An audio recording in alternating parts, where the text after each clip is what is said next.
Loans, loans, loans. PPP loans, Paycheck Protection Program loans, SBA loans, disaster loans, loans.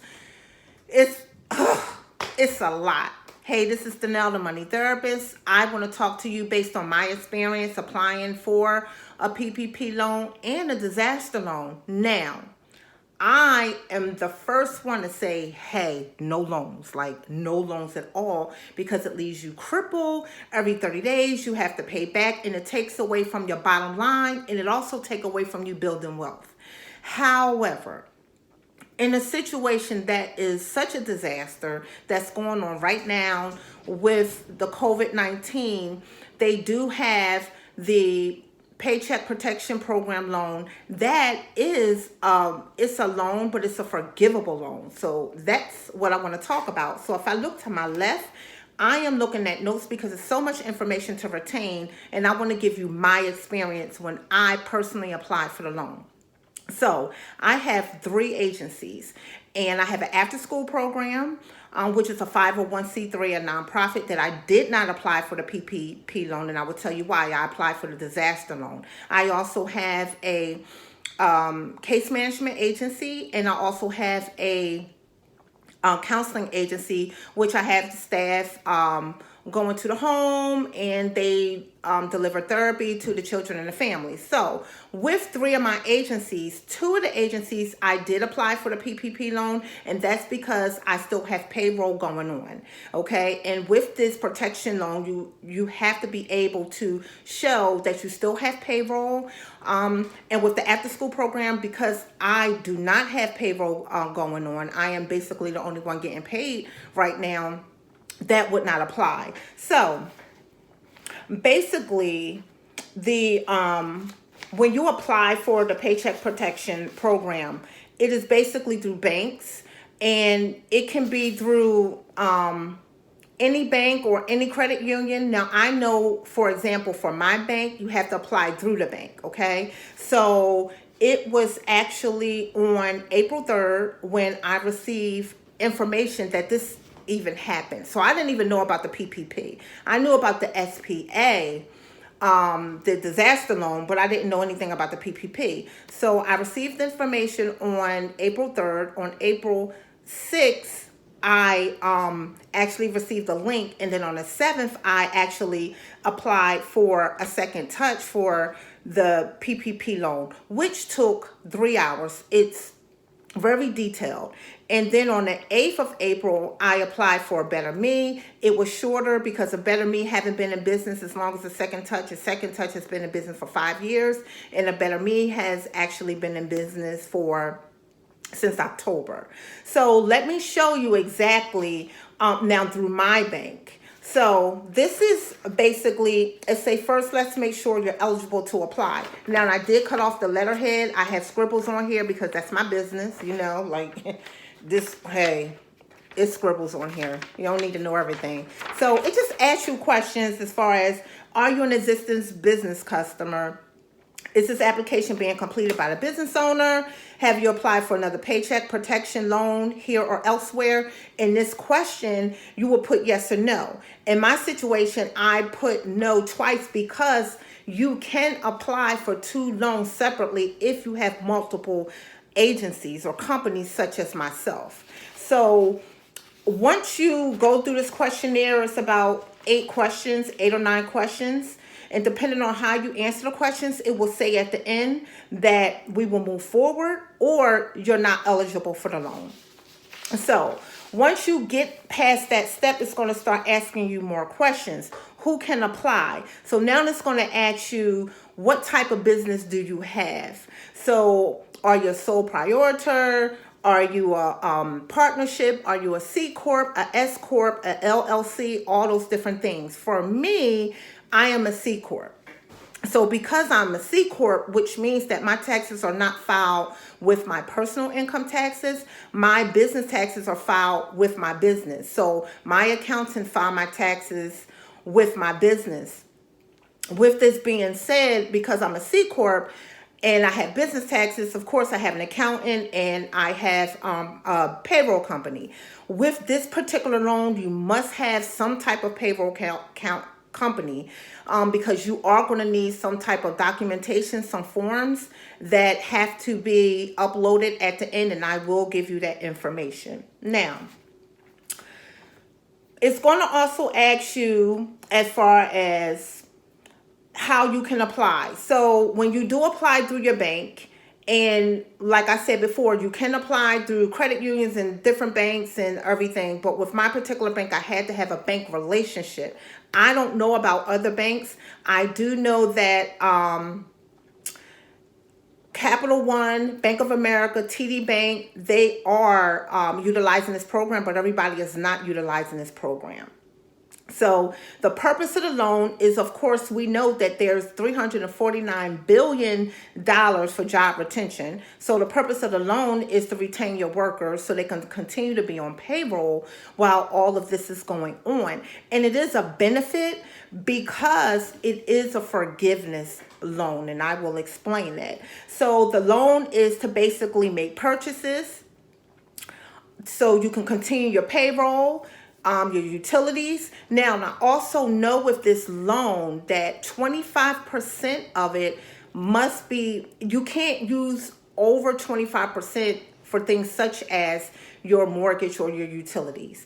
I guess what they don't want to see you trying to pay out your mortgage or your utilities for a year. So the banks or whomever you apply to, they are really looking to make sure that you utilize this loan correctly and you utilize it appropriately, because it's not going to be forgiven if you're not utilizing it correctly. So they will ask you questions about your business. So you need to have an EIN number. If you are, again, sole proprietorship or S Corp or C Corp, it depends on how you have your business set up. If you're a sole proprietorship, I'm sorry, you would need your SSI number. But if you're LLC, C Corp, S Corp, you need to provide your EIN number. So the uploads, you need to upload a 940. A 940 is your annual unemployment form. That's one form, and you can get this form directly through your payroll company. You also need a 941, which is quarterly. So there are 4 quarters, and it's a federal tax return, so you would have to upload all 4 quarters. Now, for one of my agencies, the Second Touch, we've been in business for 5 years, so I was able to upload all 4 quarters.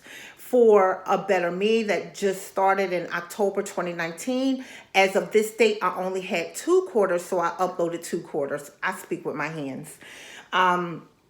So with the loan forgiveness, SBA will allow you to borrow you can borrow this money. However, it all depends. If you maintain the same number of employees at the beginning of the loan for 8 weeks, then it's a forgiveness. So you have to maintain the same number of employees. Meaning, if y'all was going to fire somebody, don't fire them. Do not fire them if that's what you was going to do, because you want to be able to have this loan forgiveness. Also, if there's a reduction number of your employees, like I just said, or salary or something that is a reduction from what you submitted, again, what they're going to do, deduction. You don't want that.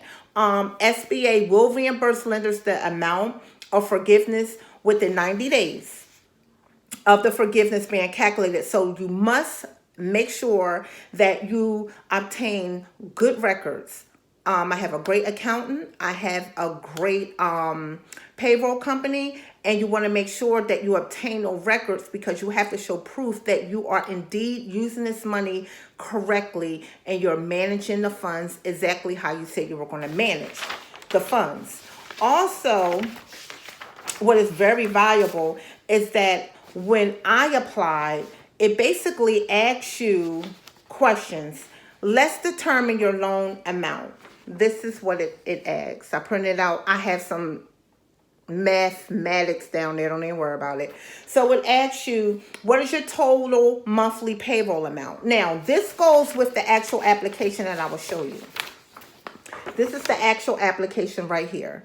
If you can see that. Now, you can download this actual application, but again, I applied through my bank. So this right here actually goes with this. Now, with me applying, it actually do the math for you. So it says, what is your total average monthly payroll? So for example, if your total average monthly payroll, I put here for an example, let's say it's $20,000, then what it does is it populates 2.5 times the total monthly payroll, which comes to $50,000. So when you request an amount, you cannot request over the $50,000. You can request under the $50,000. In the application, I don't know about everyone's bank, but with my bank, in the application, you're going to put that same amount here. So you really do not have to do the math. The math will be done for you. I would say write it down, because when it asks you your total monthly payroll, that means whatever your payroll is for the month. Okay? And then when they times that by that 2.5, that's where they give you that amount. So you can't go over. So if it populates $50,000, which it did for this example that I used here, I did an example. If it populates $50,000, that means that you can request $50,000 or you can request under $50,000.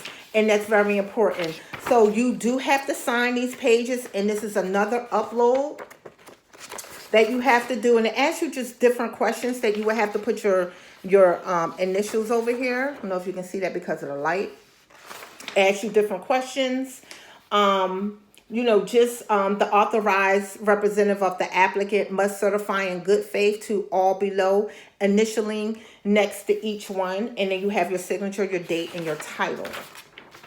And that's very important. Now, with my 501c3, again, I don't believe in loans, but with my 501c3, I did apply for the disaster loan before this even came out. And I applied for the disaster loan because it's a nonprofit and the rate is a 2.75. That's like almost a no-brainer. But now that I noted of this forgiveness loan, I don't even need that. So if I had the option, I wouldn't even accept that because it's not needed. Forgiveness is always king. If you have the proof, you don't want to go into it doing things that is negligent or, unlawful. You don't want to do that. But you have the proof. You have your payroll. You still have your staff on payroll.